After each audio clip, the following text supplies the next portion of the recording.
Go ahead. I thought it was it was a great college game. Hopefully it starts a great rivalry between the two schools. I thought from a defensive standpoint, the key to the game, we did a great job on Rossiter. It was Andrew had him, but it was Andrew did a great job. It was a team effort. We tried to get feet around him and so forth, and double him every time he caught it. And, it led to some open 3-pointers, but you had to somehow, some way, we had to find a way to stop him. He's a terrific player. But I thought we got down by 9, and things didn't look well, or look good. Called timeout, and the kids responded. I don't know what we went on, but we hit some big threes. Andrew, Ogo, Michael had a big steal and a layup. I think put us up by 1. I think we persevered. We and that's how it's been. We've won some close games, and we found ways to win. Mentally tough. We find a way to get the stops when we need to get the stops, and it was a great effort. Siena just beat Georgia Tech, and we knew it was going to be a tough game, but the kids responded, especially when we got down by 9. As you mentioned the timeout when you guys got down by 9. Just what exactly was just kind of said at that point that sparked the run? Yeah, it's nothing really. It's just the coach talk, and it just you just try to get the kids to realize that we gotta pick it up. If not, they're going on. They got their run. Now we got to get our run. If they get continue on their run, we're going to lose. And we got some tough-minded kids, and we won some close games because of that mental toughness, and we won today and went on a little bit of a run. Because at that time, Siena was hitting everything. But we got some stops, so we hit some big shots, and it's a lot of times it's not what the coach says, it's what the players do. Just like calling plays, you can call the plays you want. If the players can't make the shots, those plays are useless. So it's all the credit goes to them.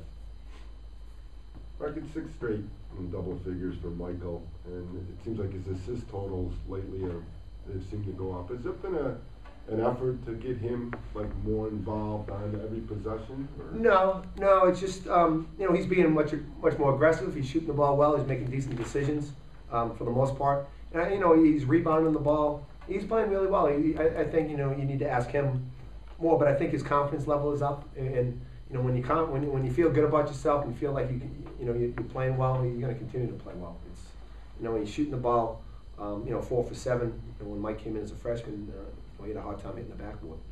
But he's worked on his game, and really he's become a good 3-point shooter, and he's just becoming much more aggressive. And we wouldn't have won today without his efforts. Andrew, as a team, what were you trying to do with Rossiter defensively? Basically, just when he caught the ball, we get feet around him, make life more difficult. Force him to dribble the ball out and pass it and let the other teams beat us. Yeah. Michael, talk about some of those shots in the second half. You had a couple of threes there, and then you had the one big 3 that really kind of gave you guys some separation. I think that made it 70-63. Just talk about it. It just came in the heat of the moment. They were sagging down on Andrew a lot when he caught it on the block. So I was just ready to shoot when he was ready to kick it out. So that's pretty much it. Andrew, in a game like that, when you're hearing so much about Rossiter beforehand, you find that even a little more stimulating because people perceive it's you against him, and kind of a yardstick game for the two of you. Just the idea that because of his reputation, it's not just another guy. I mean, is that you find that a little more stimulating to play a guy like that, and you're going to be kind of measured against him, or vice versa? I just play my best on defense. Just follow the game plan, and it's pretty good. Michael, have you been more aggressive lately? Is that something you've done purposefully? Oh, from game 1, just looking. There was that little lull then, like through games 3, 4, 5, I guess it would be in the season where it wasn't, and then now you've come on. Yeah. Just working my way out of those lows. Having the same mindset. Staying in attack mode. Just like Coach said, just feeling more confident with myself. It's just when I had those lows, it wasn't like I just put my head down. And just welled away like I used to back in the day. But just going back to the drawing board, coming back in the gym, you know, and just tweaking some things, you know, that I know, because only I know, you know, what's wrong, you know, with my game and what things I can improve on. So that's basically it. Coach, they played a lot of zone today. Were you happier with? Yeah, I thought we did a good job. We shot the ball zone? better, and you know, when you shoot the ball well, it's everything looks good. But I thought we had, you know, better ball movement. I think we got the ball inside a little bit better. You know, we shot the ball and we shot the ball well. We went to the offensive glass. So yeah, it's you know, we got to continue to improve in all areas. But I thought our zone offense was better, and you know, part of it was making shots. Rossiter scores 4. They don't have the number 2 scorer. You said from the beginning that there's no reason for us to be confident. They almost kind of been, you know, just kind of verify your concern to be having to be right there at Say the that end again? because of that. Rossiter had 4, number 2 scorer out.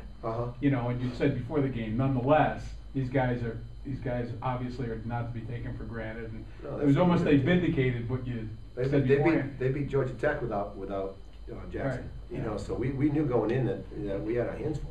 You know, and we have to play well if we're going to win. And you know, it's every team we play. You know, most of the teams we play, you know, we have to play good if we're going to win. You know, and Siena was no different. They're a talented team, and you know, and we did a great job in Rossiter. And that was, you know, from a defensive standpoint, if he goes off and you know, if he gets his 21, we lose. You know, but at the same time, if he gets his 21, then someone else is not shooting the ball. Right. You know, Right. so it's. Right. You know, it's you know, it's pick your poison. You know, it's like you got to figure out what you need to do. It's, you know, and our thing was we wanted to try to do as good a job on Rossiter and stop him, because we just thought that when he doesn't play and put up the numbers, they lose. You know, and you look at the Fairfield game where, you know, we had 7 points and they lost. And you know, so from a game plan perspective, that's what you try to do. You try to, you know, look at it and say, all right, what do we need to do to win the game? And he's the known. And you try to take the known away.